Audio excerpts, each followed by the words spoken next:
there's been many of us in here, and you know who you are.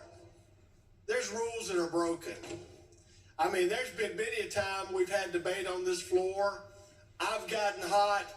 Another member's gotten hot. I know of 2 instances of 2 people in pretty high-level positions on the other side have come back here to my desk and threatened bodily harm. Do I say we ought to jump up and throw them out of here for that? No, in the moment, they lost their temper. They lost their composure because they believed what they believed. They were willing to fight for what they believed in. Mm-hmm. You got to admire that. So I'm sorry if you're sitting in here and you're not willing to fight for what you believe in. I understand you've got to be composed, but every now and then you're going to lose it. Even the best of us are going to lose it. Yeah. But today, you set this precedent that you're going to throw him out of here for breaking a rule. I've said it before and I've said it again. I've had some people sit beside me on this House floor. I've had to look up the aisle at a former speaker that there's not a jail cell that he doesn't deserve to be in. Talk about it. I have to sit here and look at that. And I didn't hear a peep out of anybody saying we ought to toss him out of here. And everybody knew it wasn't a rule he broke. There wasn't a felony he didn't see, he didn't want to break. Ooh.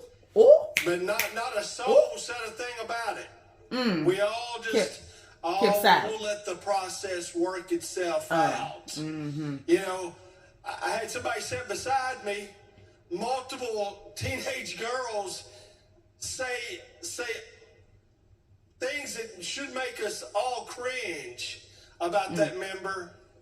No one wanted to do anything about that. Okay, tell it. We're going to throw a young man out today. Yes. Who had the audacity to fight for what he believes in. There's some snakes up in that house. I hope you have the audacity to fight for what you believe in. If not, there's the door. Yes. You shouldn't be here. They go to door. Willing to do what it takes to make change, to make this state better, to make your community better, you're probably in the wrong place. Yes. But do people lose their composure sometimes? Yes, they do. Guilty as charged right here. I'll be the last one to throw that rock. All right. But if you're going to set this precedent, you better think long and hard about it. And you better hold up to that standard. You better not look at beside the name and see if it's a D or an R beside the name. You better look and say, they broke a rule. Yeah. You know. See? Somebody may have been videotaping on the House floor. You can hear the speaker say recess in the video. You know. So, I mean, if you're going to set that precedent, you know, you may want to go watch that video. Come on now. So, don't look if a D or an R is beside their name. You're going to set the precedent. Let's live Democrat or Republican. Preach, think about that, folks. Man, excuse me. Have a little grace. And look in yourself and say, will I fight for what I believe in? Thank you. Respect, brother. Representative Kumar. Yeah, the people outside, y'all. Thank you, Mr. Speaker. Members, I feel very disappointed. I've been excited about democracy. I've been excited since I got elected to this House. And this is terrible. And really, it's just disappointment is what comes to mind. Representative Jones, you had a difficult time. You look at everything through the lens of race. Those are your experiences, and that's perfectly understandable. But sincerely, after becoming elected, you should be celebrating. You really should be. You should join the House, become one of us, make the transformation from being a person who, yes, we've known you demonstrating a lot, mobilizing the community, but make the transformation to be a representative who represents. You claim that you have 78,000 people to represent. You claim that you have 78,000 people to represent. But sir, you have not done that. You have mainly interrupted the proceedings. You have attacked fellow representatives. You have attacked the Look at the lady looking in front like, all what? committees. That is not representing your people. That is not going to bring credit to the people that you claim to represent.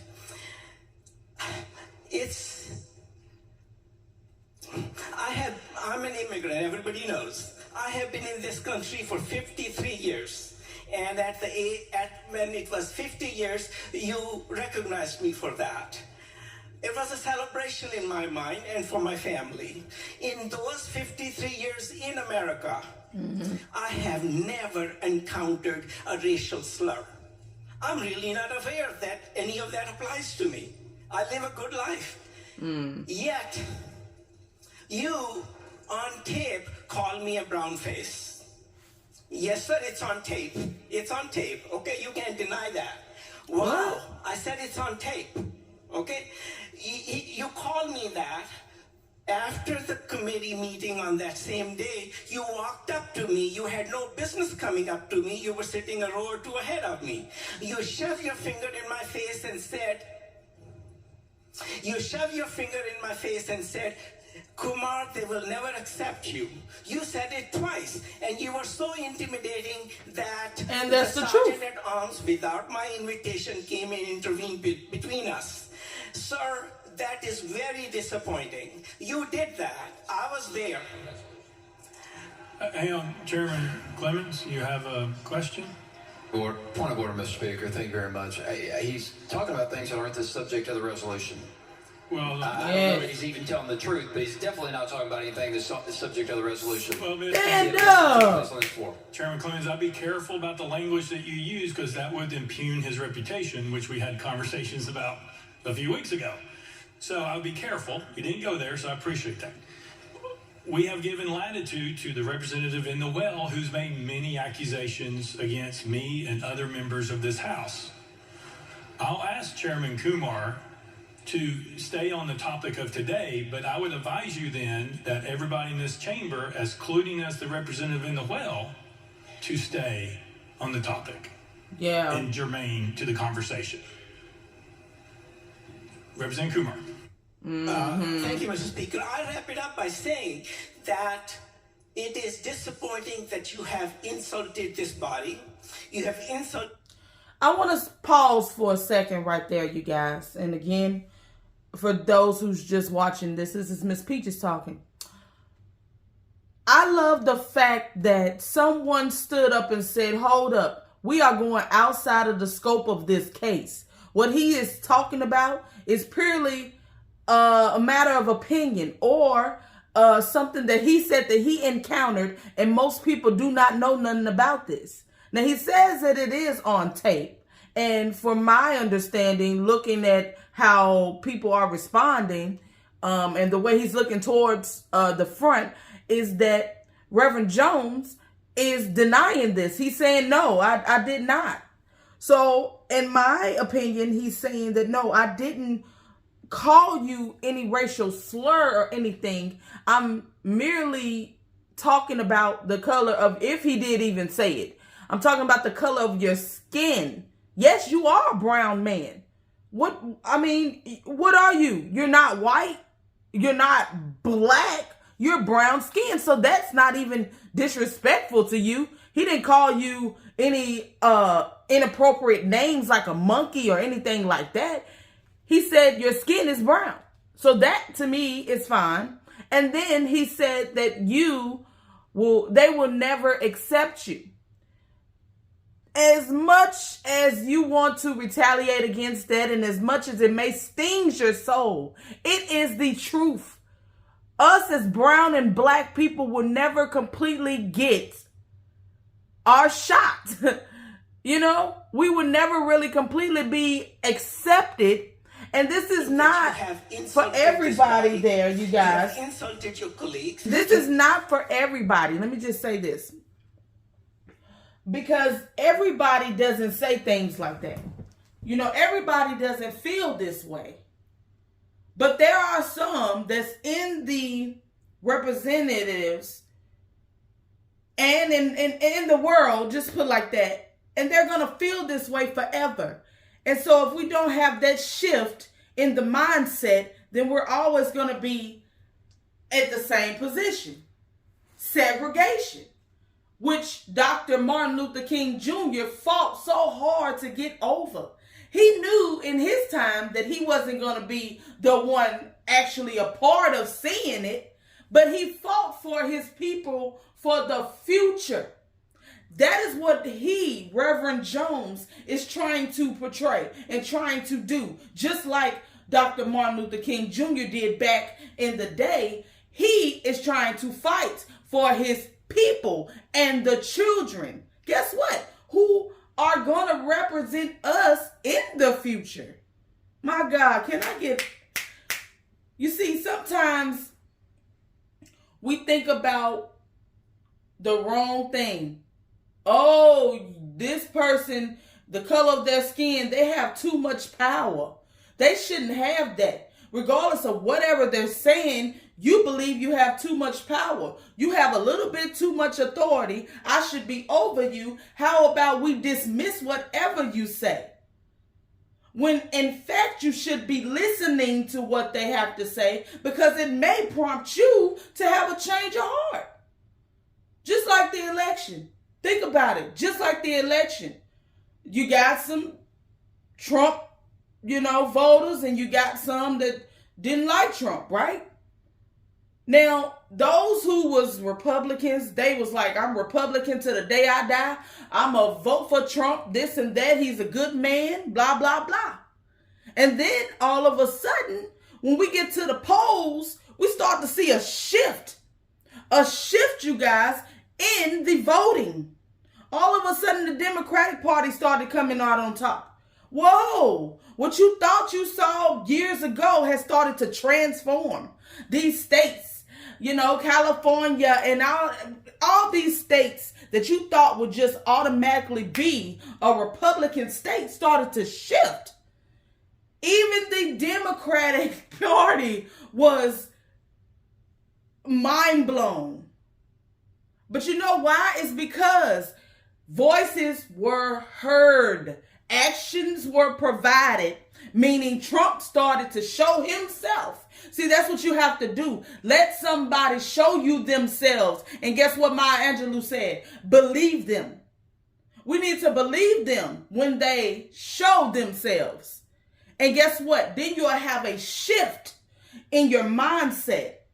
Because what you have been programmed and taught all your life is to either like this or dislike it.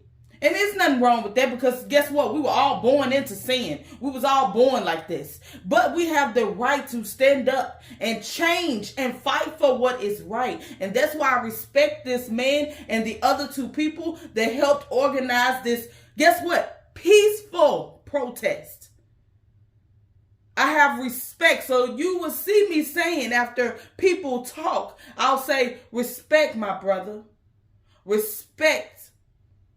That means I respect you for standing up, regardless of the color of your skin. Because guess what? To be honest with you, there was white and black people standing up for Reverend Jones and the other two people. Standing up for these children who are crying out with the signs up saying, I am 9 years old too. Respect for the parents, knowing that they got to somehow still deal with this in society. It's on the news. They can't get past it. It's on the news. It's in their face. People are asking, are you okay? Every 5 minutes. It even went to the house. So therefore, it is that important for us to make sure that we put a cap on things. And right now, what we need to put a cap on, meaning tighten it up, is the gun law. Because it should not be that easy for children or even young adults to get a hold to guns that quickly. You need to have gone through the proper procedures in order to even be able to get a gun. And the fact that we dismiss people with mental disabilities or challenges is a disgrace. If a person is seeking mental help, they are showing you themselves. They are saying, I'm crying out. Can you help me? Guess what? What Maya Angelou said, believe them. Believe them. Because this could have been avoided. Now, of course, it would have been some type of situation happening elsewhere, because that's how the world works. You know, just because you stop one bad thing don't mean all the other things are going to stop as well. But guess what? That's a start. And we have to start somewhere, my people. And so I ask that you be that body that, like the House of Representatives, I want you to be the house of God's people and give a fair shot to his people. It doesn't matter if you're a Christian, if you're a Muslim, if you're any type of religion. It doesn't matter, because guess what? Our common goal is to praise God and to abide by his rules and to walk in his path. And so if we're walking in God's path, then we must stand up for each other. We must be united. We must show love, correct? So how can we exile, if you will, exile our fellow brother? Yes, you may broke a rule, but it does not deserve the death penalty. So again, I leave you with this. I say to all my people who stand up, respect. Thank you guys for watching. That was part 2. I wanted to make it short, but I wanted to come off, something off my chest. I needed to get it off my chest. And I hope you guys took that in and use that, not only for this episode, just watching it, but actually take it in, soak it in like a sponge, and apply that in your life. Respect, positivity, loyalty, love, and praise. Thank you guys. Miss Peaches. Y'all stay blessed.